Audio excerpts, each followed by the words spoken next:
So let's quickly look at our hardware, because I think people really get hung up on what kit do I need to get, which is the best kit. If I buy incredibly expensive real quality kit, then I'm going to be up to date, I'm going to have a good podcast, it's going to go viral, yada yada yada.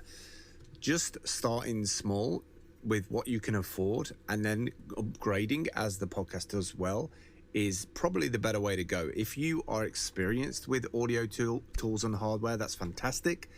Otherwise, I would suggest going in fairly economically and then building it up as you go. So one of the little boxes that we use, and I find it incredibly solid, is the Focusrite Scarlett.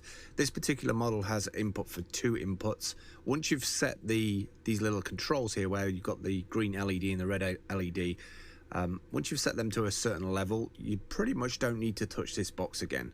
And that's pretty much the same of most audio interfaces. So this connects to your machine by USB. You don't need any drivers, and I'm pretty sure you can plug it straight into your Mac or Windows machine. Let me just turn off these notifications. Should have put this on to do not disturb. Next thing that we bought is some lavalier mics, so we can actually wear these, and we bought the omnidirectional one. You're probably going to be better off with the cardioid one, but we bought this one just in case we were going to use it in a interview style, just have it in the middle of a desk.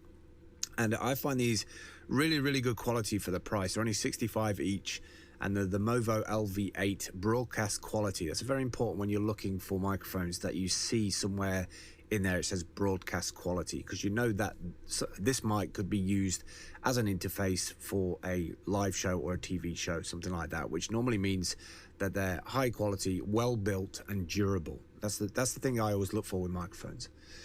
Other things to look for, and probably you might get swayed into, is the packs. There's always these little packs that you can get, and there's nothing against these packs, but you might find that you grow out of that microphone. Microphones have a different kind of sound to them. Some sound really bassy, some sound really smooth, some are quite soft. You will find the microphone that fits you. There's a microphone out there that will fit the way that your voice sounds. You can't particularly tune. You can kind of do it in software, you can tune the mic, but eventually you'll find the mic that fits you. Something like this little Rode pack would be perfectly good enough for a podcast. Again, it's an XLR podcast. Now, if you can't afford these kind of prices, then you can go for something like the Blue Microphone Yeti, which is a very popular podcasting mic. The only difference with this is that you have limited controls on it because it's USB. So USB is the actual connection from the bottom of the mic into your machine.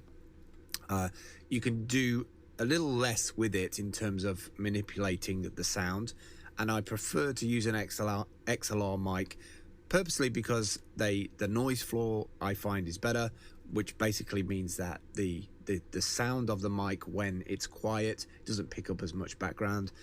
Some of these Blue mics, they do a good job, but once you've got it through a XLR box, you'll notice that there's a dramatic difference between USB and XLR.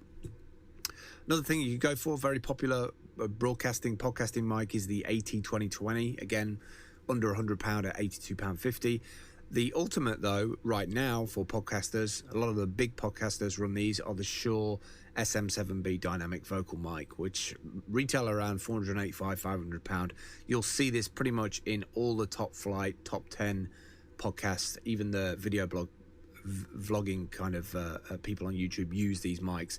They've got an incredible sound to them, very rich, incredible low noise floor, so it doesn't pick up lots of background noise, and just incredibly reliable. Sure, have been around for a long time, make amazing mics. If you're going to pick up this 7B though, don't forget to pick up this Cloud Microphone Cloud Lifter, the CL1 microphone preamp.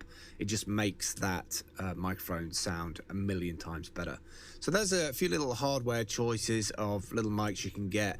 We're using these right now. We find this perfectly acceptable for what we need. We paid £100 for the actual box, the input box, and then we paid another £120. So it's costed $220 to get the audio inputs and the audio sound like we like.